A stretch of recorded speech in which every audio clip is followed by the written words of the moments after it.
Hi everyone, it's Emma from Arise, and today I'm joined by Susan Murray, who is going to be tutoring art history with us in the coming year. It's a joy to have you on the podcast with us today. Can you begin by just telling us a little bit about yourself? Yes, I am from the South in America, and I have been here for 20 years. I've been a happy wife and a mother, and I have loved that. But like perhaps many of you, when my daughter started getting older, I began to question what I should do when my serious mothering phase was over. So this really needed a lot of prayer, and eventually, God reminded me of my own advice, which was do what you love.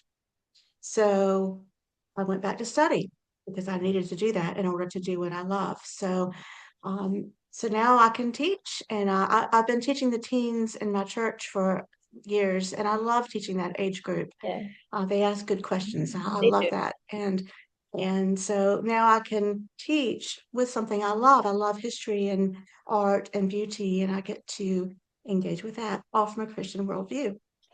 Wonderful. And we're going to be talking a bit about beauty and the theology of beauty.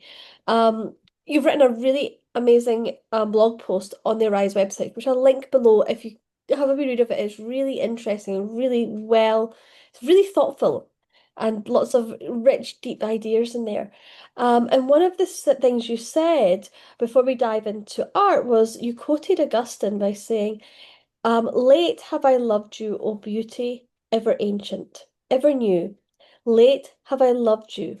Can you explain this quote and ultimately why beauty matters? Yes, I'm glad you brought that up. Augustine was a prolific writer. As many of you know, he was a scholar both before his conversion and after. And he wrote about his own conversion. And he was very honest about his life pre God. And he said about his conversion itself that he felt when he finally let God in, which he had been resisting for a long time, he felt a great light flood his heart and that he was transformed by this. And I think that may be a common experience for many of us, Mhm. but it reminded me a lot of Saul of Tarsus, Yeah. who literally saw a blinding light on the road, and he he was stopped in his tracks, literally from his previous life, and his new life looked completely different. And he described how scales fell from his eyes. And my point is that I think that there is a link between seeing, as in literally seeing, and seeing is in understanding. And I think that also what we see affects us, it affects our nature. And I think Augustine understood this. He turned from his previous life, looked at God, studied God, and saw him as beautiful. Mhm. And he saw his nature as beautiful. He's good, he's true. And I think we need to be mindful ourselves of what we look at, what we spend time looking at. And I think when we look at God, we see truth, we see beauty, and also we can let it transform our own natures into Mhm. something beautiful. Mhm. I think that's just, there's so much riches in that that we can actually fail to appreciate. I think for my own journey as a home educator, the choice of books, the choice of curriculum, the choice of things that we do and we discuss, and the ways that we spend our time has been informed by that scripture in Philippians about whatever is true, whatever is right, whatever is lovely. That to guide as a guide, as like a compass of what do we do, what do we bring into our home, what do we spend our time with? Because as Augustine discovered, God is beautiful and his creation is beautiful, and there's such a depth of wisdom in being able to grasp hold of things that are beautiful. And the obviously Augustine recognized it, and we see it in the writings of Paul, but the ancient writers, the ancient Greeks also, that classical model of whatever's true and right and beautiful is a guide is a guiding point for a lot of classical educators as well Absolutely. today. Um, And I think part of that too is that we are so busy often in our generation that we often don't take the time to sit and look. And when we don't do that, we rob ourselves of the understanding that we could have. I think also on a very simple level that one of the things the devil has done through the fall is to corrupt and make things ugly. Yeah. Sin is ugly, and the things that sin touches become ugly. And God is beautiful and He's glorious. And so you've got this the light and the dark, the beauty and the ugliness, and bringing that which is beautiful to our children and into our homes is going to bring life and enriching. And it's the idea of it's not necessarily something that is like a Bible quote on your wall. There's things that are beautiful that are just like a sunset, the mountains. And as we're going to come to discuss, art. So much of art is beautiful, particularly historical art. Right. Um, Much of the art that is historical is awe-inspiringly beautiful. And there's a whole worldview of how, when you look at the progress of art from old times to now, and that you can map that worldview change, which you might come and discuss. Um, Absolutely. what is art history? Well, art history looks at history through art. And it's an amazing way to learn about different cultures because art has always been used to communicate. So you really, just like you were saying, you really only need to look at what a culture produces to see what they value. So it's a good way to examine worldview. Mhm, And if you're studying art history from a Christian perspective, you can do this from a safe space. You can look at what other cultures think without having to immerse yourself or your children into an alien viewpoint, but you can wisely look at what other people think and then reaffirm what you think. mhm. And I think a lot of home educators, particularly if you're classical or Charlotte Mason, there's a lot of us do art study or art appreciation with our children already. Even from a young age, we'll take a look at this work of art and let's see how we look at it. I do it with my 5-year-old, or she's now 6, and we look at art and we say what do we like about it? But this is taking that to a much deeper level, and as you said, marrying it to the history, to the worldview, to the cultural study, and Right. bringing that richness out. Absolutely. Well, So go ahead. I was gonna say, I was gonna ask, but why is this a study that is particularly helpful for our teens? Ah, right. So for teenagers in particular, it has a lot to do with their brain development. So teenagers, as you know, are no longer children. They're going very slowly into adults. Mhm, So they have kind of a mixed way of thinking about things. Their brains are growing in their abilities to process abstract information. So we can help them learn to do this by continually feeding them concrete information. And art history is helpful here because you can see the thing. It's very visual, very mhm. strong visually, and you can always tie the idea in to the picture. And so it helps their brains to grasp hold of hard ideas because as you were saying, history encapsulates a lot of difficult ideas and very abstract ideas, and not only what we think about it but what other people think. It can get quite theoretical, and so having that picture helps them to really focus on a framework to hang all their ideas on, if that makes sense. It And does. it's also great for visual learners, any visual learners of any age, because it again provides the focus Mhm. for the thought. We did. We're part of a home ed co-op, and it was maybe yet last year we had a somebody was sick, and kind of I stepped into this class with, but they weren't teens, they were a little bit younger than teens. Mhm. And I just kind of, it was one of these things like grabbing what I had available to do with them. So I grabbed the kind of art study that we were doing, art appreciation I was doing with my younger children. And we were Mhm. looking at the paintings of Van Gogh. So it was the Potato Eaters. So it's a Mhm. famous painting. And actually, we talk about beauty. It doesn't look very beautiful to begin Mhm. with. Um, and so I showed them this picture, and they were kind of that upper primary age, and they're like, it's a bit ugly, it looks Mhm. really drab. Mhm. It's And so we dark. talk, yeah, it's very dark. The coloring's dark, it's drab. The people in it, they're not attractive people. And so we discussed about Van Gogh's faith and what he was saying here, and how actually this was inspired from when he was a missionary to impoverished potato farmers. And that Mhm. the painting that he did was actually a representation of the Last Supper.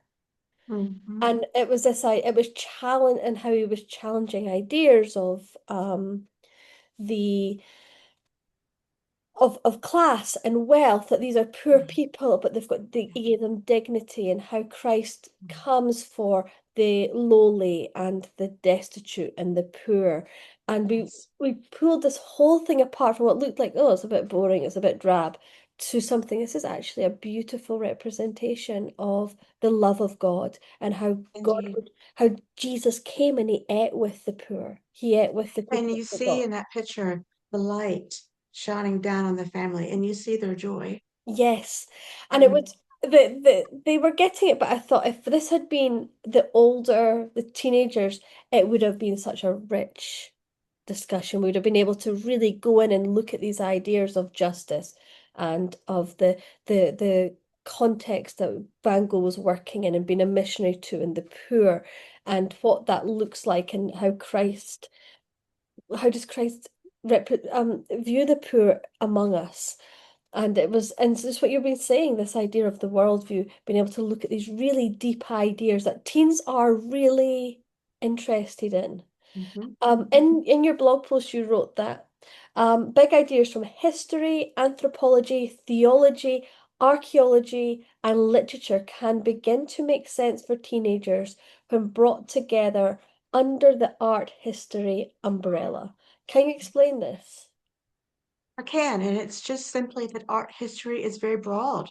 It's a very broad subject, and it takes into account a lot of other subjects. And I think of it as a connect the dots subject. You have all these ideas, and you can really bring them together.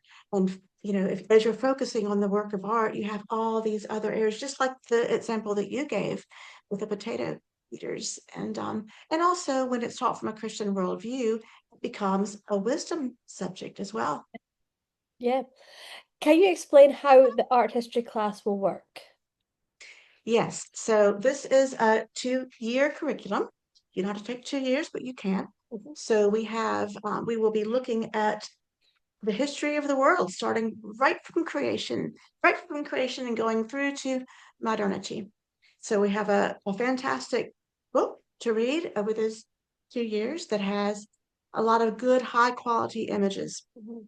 So we'll be using that. We'll be checking for reading comprehension with homework and some little quizzes. And outside of that, we'll be looking at a lot of pictures, a lot of pictures. I want to bring in pictures from every culture, Wow. present them, and talk about them. I'm hoping for a lot of good class discussion. And I want the children, teenagers, to be in the habit of looking closely, looking very closely. And out of the habit of looking closely, they can learn the skill of visual interpretation, which sounds hard, but it's not as hard as it might sound. It starts the habit of closely looking and then understanding what is intended. We were saying earlier that art has always been used for communication. So, what does that piece communicate? What was the culture trying to communicate? And you can learn about what this piece was trying to say. And then you can learn about what did this culture value? What were these people like? Um, what was the worldview of that culture. What did they do? What did they think about? Who were their neighboring cultures? How did they interact? And you can really broaden out from there. Anyway, after the picture, we're going to use the visual interpretation exercises quite a lot. And we're going to map the map out on the screen so you can see, where the cultures fall in terms of real time from creation to modernity. We'll do some graded exercises as well, small ones. And also each semester, the students will have a larger written exercise. And I'll teach them how to do this. So it needn't be scary. And they can practice doing a bit of research. And I'll show them some safe sites. And they'll have their textbook in which to research as well. To start by close looking and adding on meaning, and then expanding onto the culture and the artist and worldviews and what was going on in the time. So all that can be presented in a paper that would be graded each semester. That sounds really exciting. Now, some parents might be wondering, they might have an idea. Old art, they've been to museums, they've been to art galleries, and there's lots of naked people. No naked people. So all the art that is going to be chosen and discussed and studied in fine detail, there will be no nudes. So No, that is parents can be rest assured that that is not going to be included in the curriculum. absolutely. Yeah. There are plenty of choices that there's just no need to go there. Yeah. What age is this class for? It's for 11 and up, so 11 to 17. Um, and I think there is some maturity required, but I do think that if your child is very visual, it might Yeah. appeal to these younger ages as well. So, And as you said, it can be viewed, there's obviously this art appreciation, but it can be viewed as an art, as a history, sorry, as a history class. You're looking at that, absolutely, as you said, you're going through right through the ages and looking at the different cultures and making those connections. So would you be looking at pieces of art from the same time periods, kind of in sequence, so you're able to see this is what's happening in Europe, this is what's happening in Asia at the same right, time? absolutely, Yeah. absolutely. So they'll come away with a good idea of how to recognize a piece. So when they go to the museums next time, they Yeah. can say, "Oh, I recognize that. I know the culture that did this," and it'll help them to enjoy those sort of outings even more. Uh-huh. And yes, because it's obviously they look like the idea with the potato eaters. They Mhm. looked at the teens, they looked at the kids looked at the picture like it's boring, it's drab. Mm, But scratch beneath the surface and there's this richness. And that's the same with all great art. indeed, Um, indeed, so much. so yeah, this has been such a lovely time to chat with you about this, Susan. If you have got any Thank you. questions that you'd like to ask Susan, please send us an email at arise@arisehomeeducation.com and we'll pass it on to Susan and she will answer it because obviously you don't want me answering a question about art history because yeah, you want Susan to answer that question. And there'll be a link to Susan's blog post, which is just such an interesting read. So do check that out. And yeah, so this class starts. So year one starts in the last the kind of just as we go in August, September, and year two is not available until next year. So we're just doing year one this year. Right, absolutely. Thank you so much, Susan. Thank you, Emma. Looking forward to it.